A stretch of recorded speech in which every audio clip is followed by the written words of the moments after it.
Joining us live is our US analyst, Michael Ware, for more on this. So do we know any more in the last few hours, Michael, about what's happened and who is responsible, etc.? Well, no, we don't as yet. As the federal government has said, it was a man, a white male in his early 20s. The Associated Press has identified a 21-year-old man from North Carolina. Now, this guy was reported missing by his family. So obviously something's been going on.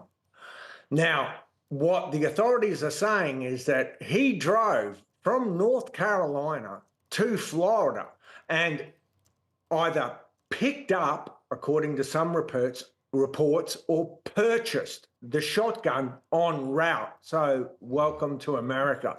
Now, this guy attempted to access the Mar-a-Lago estate from the beach side and entered a gate on the outer perimeter. Now, he entered with a shotgun and a canister full of petrol, and that's when he encountered the first line of what would be many lines of presidential defense. Even though the president wasn't there, these guys always are. And he walks in this gate. Now, according to one report, as a staffer was leaving, he slipped in before the door closed. He didn't get 30 meters before he was confronted.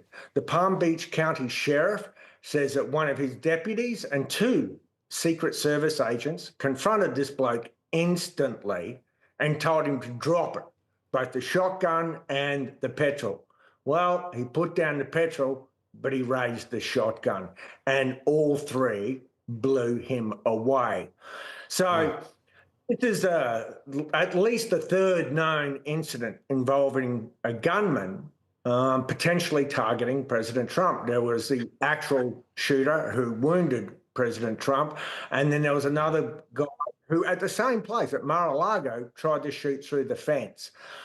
This is the third such incident. So, you know, political violence is becoming more and more of a norm here in America, especially if you look over the past 12 months. But at the end of the day, the president was safe as houses in Washington, D.C., hosting the U.S. Governors Association. And, you know, the White House is describing him already as a crazy person. Would certainly seem that way. I mean, you're right. I mean, it's so divided at the moment and it's so violent at the moment too. But it's, I mean, most of it's at Trump. I mean, as you point out, this would be the third time. We still don't know what the motivation here is on this last one, but it's extraordinary that Trump has got to go through all of this again. Yes, well, in one sense, you know, as someone asked me just earlier, you know, will he become the most assassinated president in US history? Because look, we've had 4 presidents actually killed, assassinated in office. 3 others were shot and wounded, including Ronald Reagan and Teddy Roosevelt. This is not, you know, unknown. Political violence is not unknown in this country, sadly.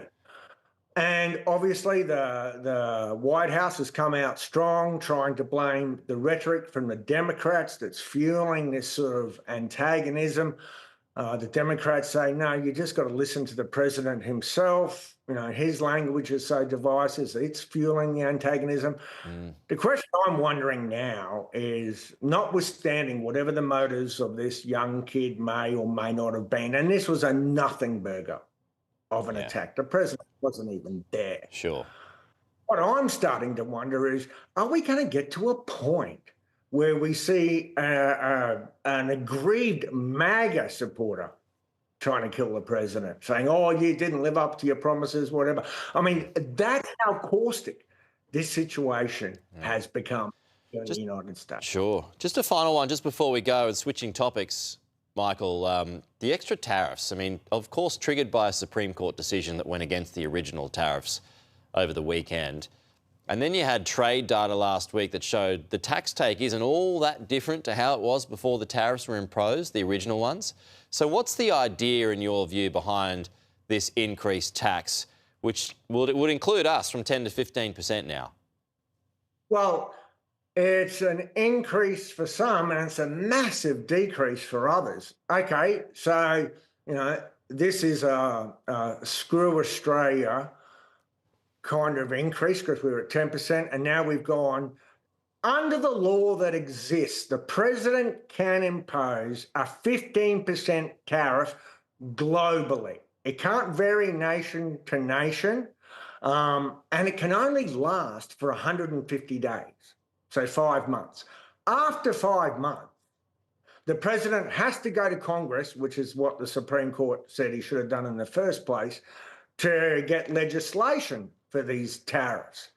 Now, what the administration is saying, including the Treasury Secretary, who says we can reconstruct this tariff policy, is that, to keep it in place, this administration is going to have to play whack-a-mole with all kinds of little pieces of legislation against different countries for different reasons, because as it stands, since the Supreme Court decision, the president cannot just levy, negotiate, ordain that this country or that country must pay this tariff because I feel that they should. So this has been a major blow, obviously, for the White House economic policy. We saw the president's press conference on Friday where you could tell he was personally aggrieved and he was just lashing out. And he specifically attacked not just the 6 justices from the Supreme Court who are in the majority of this decision, but 2 of those 6 who were his personal appointees from his previous term. And he said to them, your families will be embarrassed or humiliated by you. Now, all of this is on the eve of the State of the Union address on Tuesday States. And traditionally, at least 4 of the justices in their robes sit in the front row during that joint chamber address. The question now, who's going to show up? Will it be one of the 2 appointees that he lambasted? Which of the majority? It's going to be an interesting moment on Tuesday night, State of the Union. No, Will. Yeah, full coverage of that and all the analysis just off the back of that. A planning note for the State of the Union. That's Wednesday our time, Tuesday your time. But Michael, thank you. We'll chat to you again soon.